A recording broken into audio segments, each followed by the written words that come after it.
Have you ever had that feeling when you have tried to explain to a friend that your partner or ex-partner might be a narcissist, that they just don't believe you, or can't understand why the behaviors you point out are a problem? Keep watching, because in this video we will look at why people don't believe you or even understand that there's a problem, and I will give you suggestions for how to lead them towards understanding.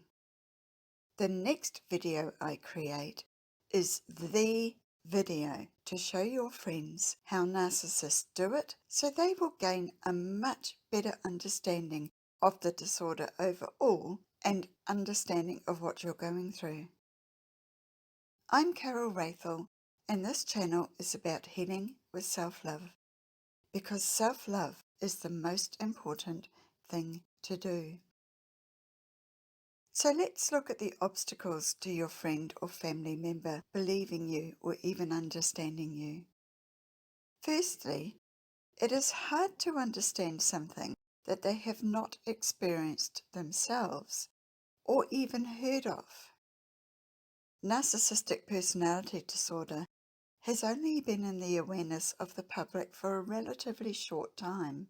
There are still a lot of people who have no idea what it is, let alone what happens inside a relationship with one. So when you tell a friend that someone in your life is a narcissist or showing narcissistic behaviors, you might be met with, "Say what now?"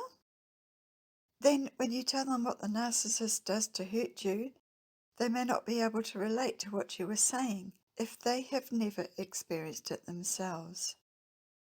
It's like a person who has lost a beloved partner. If their friends have never experienced the deep grief and the lengthy mourning of the stages of the grief process, they really don't know what the grieving person is going through.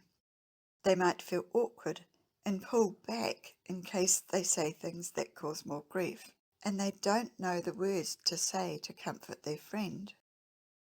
It's the same sometimes when you try to explain about the torment you are being put through by the narcissist, or trying to explain that a narcissist is trying to destroy relationships with your family or in the workplace.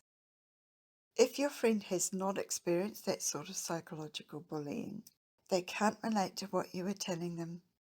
Their brain and subconscious mind have no memory or connection to what you are saying. They can't make the link. Secondly, your friends may usually see a completely different side of the narcissist, because the narcissist does their worst in private and comes across as the charmer for the friends and family. This is a setup to make you sound unbelievable when you talk it over with your friends. They may say, "I can't believe that. He or she is so nice." Thirdly, we all have different things that we are sensitive about as a result of our past experiences. What bothers you might not bother a friend. As an example to this, let's consider a relatively safe subject that we've all probably experienced one way or another from both sides of the coin. Let's say that you like to have the toilet lid down between visits, knowing that when it flushes, a little of the contents end up on the toilet seat due to the force of the flushing water. You hate going in and having to wipe the seat before you sit down. It makes you feel cringy. I'm sharing one of my pet hates here, just to let you know. Now let's say the narcissist is deliberately leaving the lid up because they know it annoys you, and have fun every time you ask them to put the lid down. They're getting their narcissistic supply from that. You might explain about the hygiene problem and how you have to wipe the seat all the time, yet they continue to leave the lid up. They love knowing it's winding you up.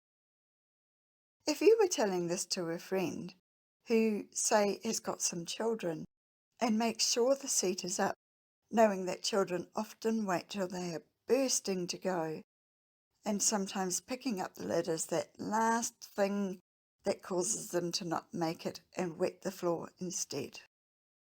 For your friend, having the lid up is important in her home. She would not be able to relate to your problem.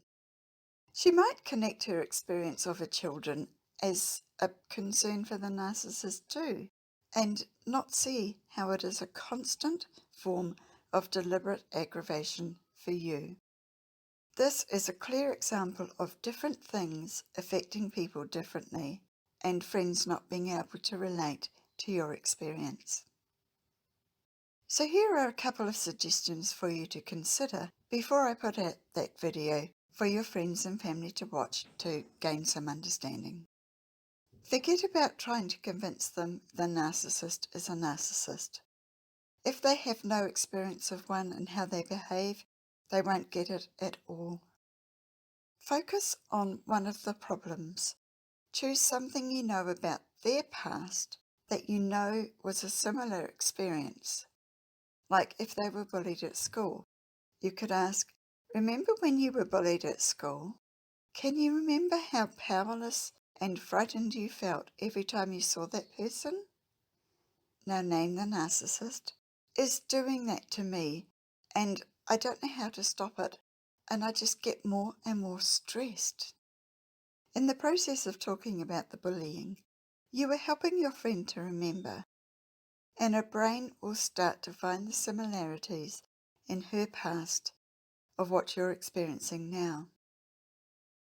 For the second point, about the torment of you happening behind closed doors, if she has siblings, ask her what her brothers or sisters did to her when the parents weren't looking, and her parents didn't believe her when she told them, because that sibling came across as such an angel. Maybe the parents thought she was lying. Any experiences like that will be powerful for helping your friend to be able to relate. As she thinks it over in the next few days, she might be able to come to an understanding and may well come to you with some questions to try and understand more about what you're experiencing. This is just a quick snapshot of points to answer the question about why no one believes you, and maybe the suggestions can work for you to begin to get your friends thinking. It is sowing a seed in their minds. Then follow up by asking your friend to watch the video I am creating next.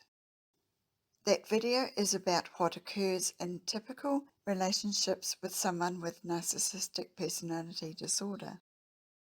Your friend will learn about it and begin to understand. Then she may want to talk and find out about which of those scenarios apply to you. This is when you can give her more information.